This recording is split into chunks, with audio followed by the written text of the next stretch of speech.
مگر اللہ سجاد کے درد کو کوئی محسوس نہیں کر سکتا، کوئی محسوس نہیں کرتا۔ یہی تو وجہ تھی کہ جب وقت آخر ہمارے امام چوتھے امام سے ملاقات کے لیے اور رخصت کے لیے آئے تھے نا، جب امام آئے ہیں رخصت کے لیے اور چاہتے ہیں کہ اپنے بیمار بیٹے سے رخصت لے، اور کہا ہے کہ بیٹا سجاد خدا حافظ، بابا میدان میں مرنے جا رہا ہے، ایک مرتبہ بچتے میرا بیمار امام اٹھا، اٹھنے کے بعد میں کہا اپنے بابا کے چہرے کو دیکھ کے کہ بابا آئینہ امی العباس، آئینہ امی علی اکبر، میرا بھائی اکبر کہاں ہے، میرے چچا عباس کہاں ہے؟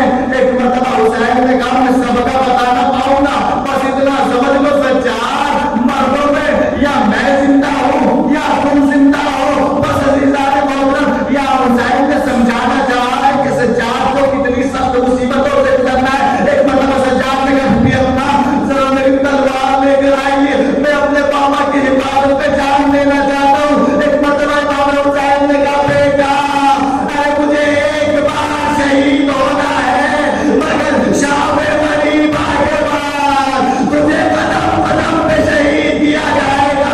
اے بیٹا اگر تجھے بڑی مصیبتیں دیکھنی ہے، وہ کون سی مصیبت تھی کہ جو سجاد نے دیکھی تھی؟ عزیزو آخری امام سے پوچھ کے دیکھے کہ کیوں روتے ہیں؟ امام جو کہتے ہیں کہ جب میں آپ کے اوپر خون کے آنسو روتا ہوں، میں آنسو روتا ہوں، اب میرے آنسو خشک ہو چکے، میری آنکھوں سے آنسو نہیں نکلتے، اب خون کے قطرے ٹپکتے ہیں۔ عزیزو کسی عالم دین نے مولانا صاحب نے دیکھا اور کہا کیا علی اکبر کی شہادت کی وجہ سے خون کے آنسو روتے ہو؟ امام زمانہ نے کہا نہیں، اکبر ہوتے وہ بھی میرے ساتھ خون کے آنسو روتے۔ کہا کیا عباس کے کٹے ہوئے بازو یاد آتے ہیں مولا؟ خون کے آنسو روتے ہو؟ کہا نہیں، عباس بھی ہوتے میرے ساتھ خون کے آنسو روتے۔ کہا شاید 6 مہینے کا اصغر اس کی شہادت دردناک تھی، اس کی وجہ سے خون کے آنسو روتے ہو مولا؟ کہا نہیں، میرا ششمہ بھی ہوتا میرے ساتھ خون کے آنسو روتا۔ کہا مولا کیا سبب ہے آپ کے خون کے آنسو رونے کا؟ آپ کس کی شہادت پہ روتے ہیں؟ کہا میں کسی کی شہادت پہ خون کے آنسو نہیں روتا، میں یہ سوچ سوچ کے روتا ہوں خاندان عصمت و طہارت کی وہ عورتیں کہ جنہیں کھلے سر کبھی سورج نے نہ دیکھا، شام غریبہ ان کی چادروں کو چھینا گیا، کیا نام محرم انہیں تیار بتیار بلایا گیا۔ حضرت اللہ خدا کو کوئی غم نہ دے سوائے مظلوم کربلا کے۔ یہ 2 غم جو ہوتے ہیں انسان کی زندگی میں، انسان کو بڑا توڑ دیا کرتے ہیں۔ ایک تو ناموس کا غم، ایک ناموس کا غم بڑا دردناک غم ہوتا ہے۔ خدا نہ کرے آپ کبھی سفر پہ ہو اور آپ کی ناموس پر کبھی کوئی مشکل آئے نا، دشمن آپ کی ناموس کی طرف غلط ارادے سے دیکھے، آپ کی غیرت جاگ جاتی ہے، میں ابھی زندہ ہوں، کس کی ہمت ہے میری ناموس کی طرف دیکھے؟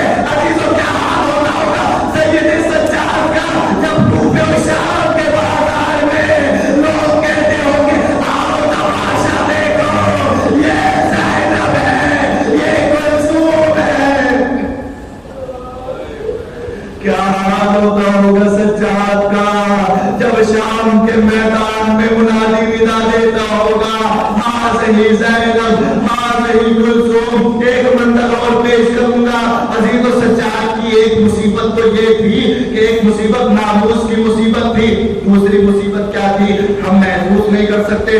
کیا ہے عزیز و دوسری مصیبت؟ کا خدا نہ کرے اگر کبھی آپ کسی سے ملے ہو نا کہ جسے بے جرم قیدی بنایا گیا ہو اور اسے جیل میں لے جایا گیا ہو، کبھی اس سے ملاقات کر کے دیکھیے گا، اس سے ملاقات کر کے پوچھئے گا دل کی کیفیت کیا ہوتی ہے۔ عزیز ہم نے ملاقات کی تھی، وہ لوگ جو بے